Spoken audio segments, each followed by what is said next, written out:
की कथा सुनाऊंगी जो माता पिता जी के भक्त थे। उनका नाम था भक्त पुंडलीक जी। तो हमारे महाराष्ट्र में एक जो पुंडलीक भक्त जी हुए, पहले तो वो पूरे माया के रंग में रंगे हुए थे। उसके बाद उनके ऊपर ठाकुर जी की कृपा हुई तो उनको माता पिता की भक्ति मिली, श्री ठाकुर जी की भक्ति मिली। तो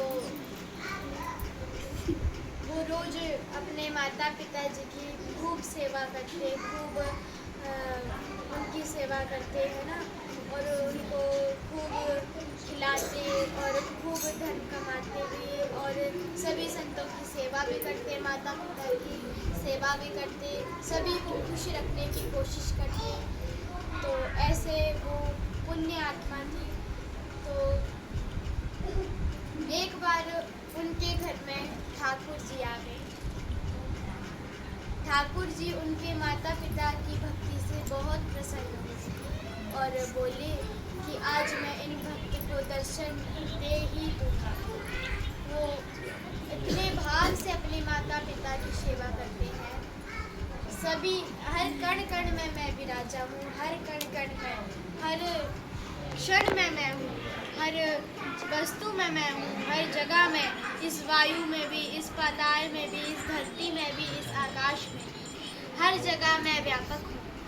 तो इन माता पिता के अंदर भी मैं ही हूँ।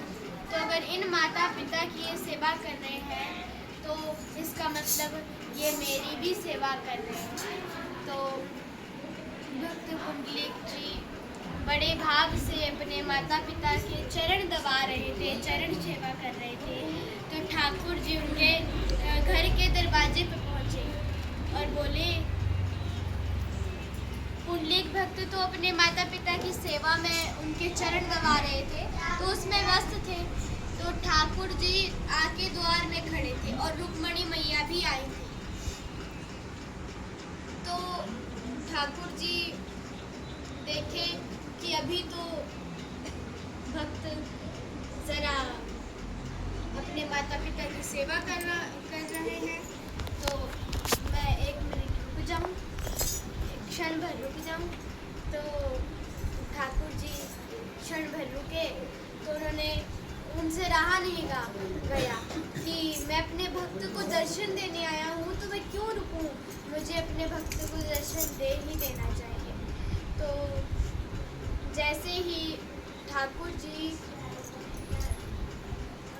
भक्त पुंडलीक को आवाज मारते हैं, अरे लाला मैं आ गए हो, अरे भक्त मैं आ गए हो, पुंडलीक मैं आ गया हूँ तेरे दरबार पे, दरवाजा खोल और मोकू अंदर बुला ले, मुझे अंदर बुला ले, मैं आ गया हूँ। जिनकी तू कई वर्षों से सेवा करता आ रहा है वो मैं आज आ गया हूँ।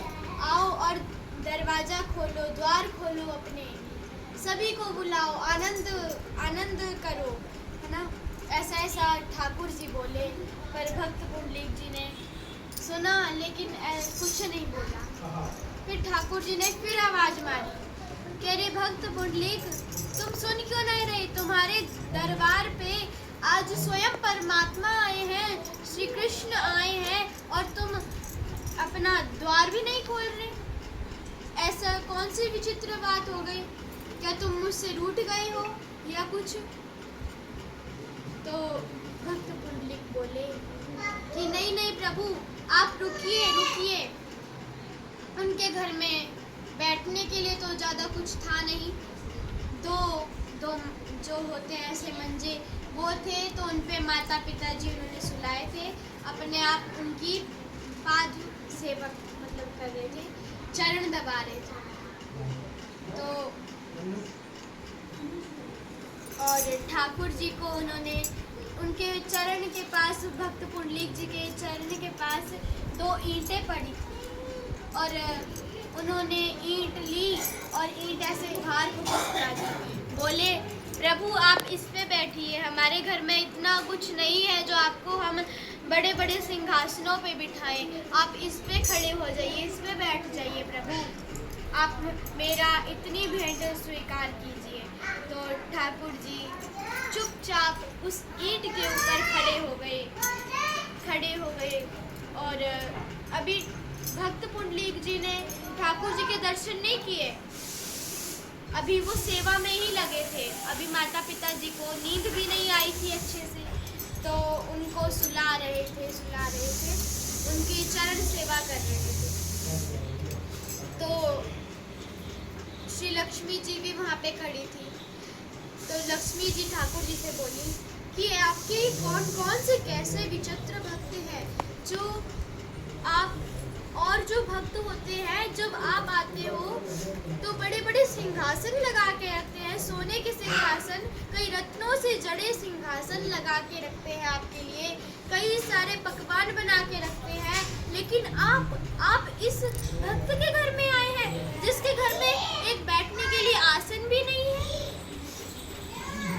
तो ठाकुर जी बोले कि यही तो है भक्त रुक्मणी, यही तो मेरे परम भक्त है।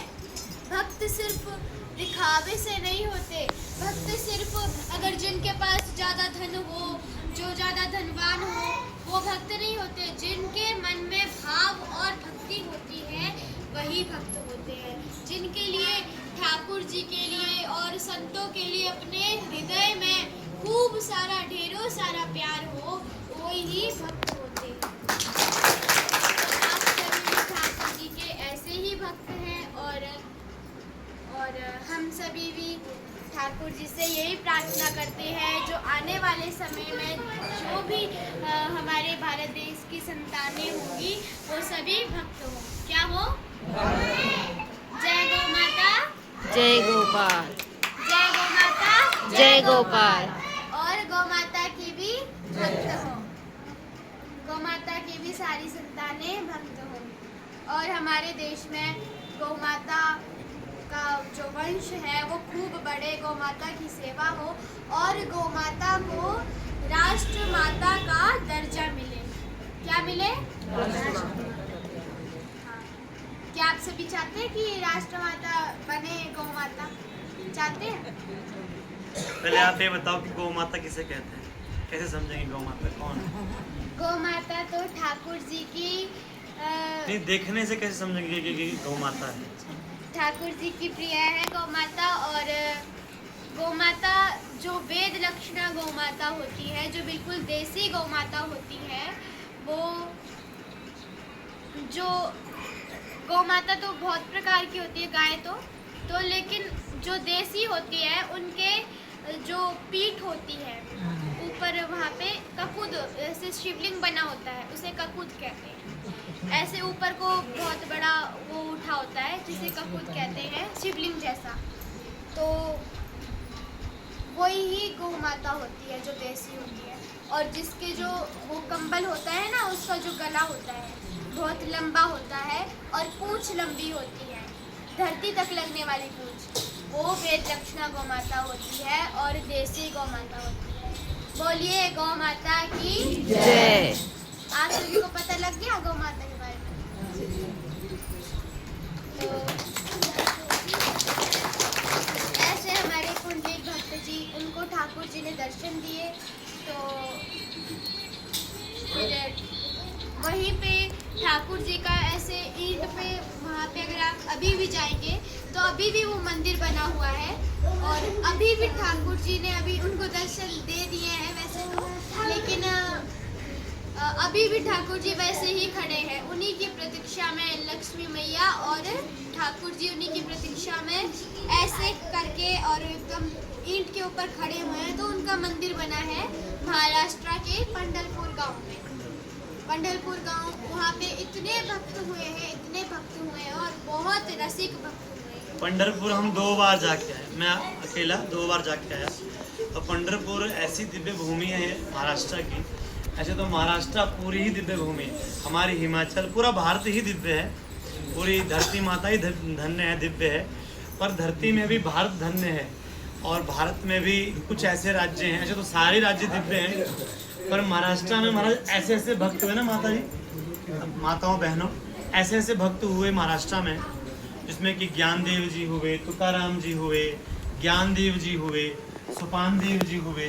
तो उन सभी महापुरुषों ने, जो उनके आराध्य देव हैं, उनका नाम भगवान विट्ठल नाथ। आपने सुना होगा नाम, क्या नाम है? विट्ठल नाथ। विट्ठल क्यों कहते हैं? विट्ठल का मतलब है जो ईंट पर खड़े होने वाले विष्णु भगवान। अपने भक्त पुंडलीक के ईंट देने पर, जी जी जी, और अपने भक्त के वो देने पर, ईंट देने पर खड़े हो गए भगवान। तो इसलिए वहां पर जी आज भी